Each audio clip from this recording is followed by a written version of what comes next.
What do a field of sunflowers, a family tree, and a basketball game have in common? Well, it turns out hope still grows in Wake County. You just have to know where to look. Hey, I'm Steve, and this is Good Morning Wake County, your neighborly 5-ish or so minute podcast that skips the doom scroll and brings you the stories that stick with you, the ones that make you think, make you feel, or just remind you why this place is worth calling home. Let's start in Garner.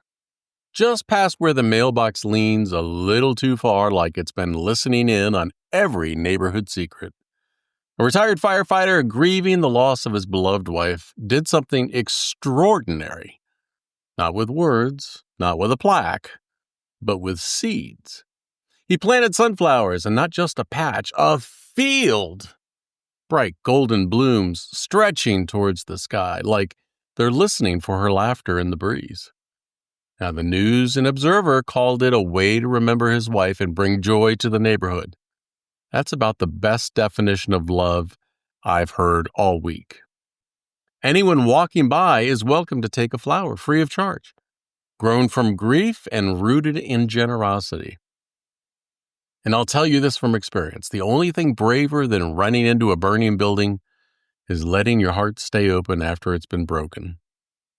What this Garner gentleman's doing, it's like lighting a candle in someone else's window, even when your own has gone dim. So if you're driving through town, maybe slow down around Vandora Springs. You might just spot a front yard reminding the world, even in sorrow, something beautiful can bloom. And speaking of roots, from sunflowers planted in memory to roots planted in ancestry, let's take a walk through the past. There's something quietly powerful happening later this month at Laurel Hills Community Center in Raleigh. On May 31st, the Wake County Genealogical Society is inviting folks in for a free event called Find Your Family History. It runs from 10 a.m. to noon, and whether you're a seasoned ancestry sleuth or just someone who recently learned your last name has a silent Z in it, they got something for you. Volunteers will guide you through tools like Ancestry and Family Search, turning laptops into little time machines. There'll even be a video playing to help newcomers feel right at home. Now, I'm not saying you'll uncover a secret royal bloodline, but you might find out why Aunt Bernice never trusted goats. Every family's got a story or three. I can imagine there was a rainy afternoon in Wendell, a photo box, and Uncle Jimmy holding a catfish the size of a toddler. Discovering past like that is like finding treasure in your own attic. It grounds us. It explains things, like why I always overcook green beans. And in a county growing faster than kudzu in July, it's good to remember who we came from and how far we've come. Hey, big hat tip to Hoodline for this story. If this already feels worth your time, boop that like button. Give it a little love. The more folks find this, and visit tapyournews.com to sign up for the free daily email, suggest a town we should cover, or just send me a message. It really helps. Of course, some stories take decades to piece together. Others can change in a single heartbeat.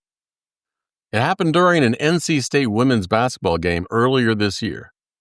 The crowd was loud, the popcorn was popping, and then silence. A man had collapsed in the stands. And while most people froze, the Wake County EMS crew moved fast, focused, and unshaken. District Captain Becky Lippert said, "We worked as a team effort and we were successful in getting this gentleman back to his family." Sounds simple, but anyone who's ever watched that kind of moment unfold knows it's anything but.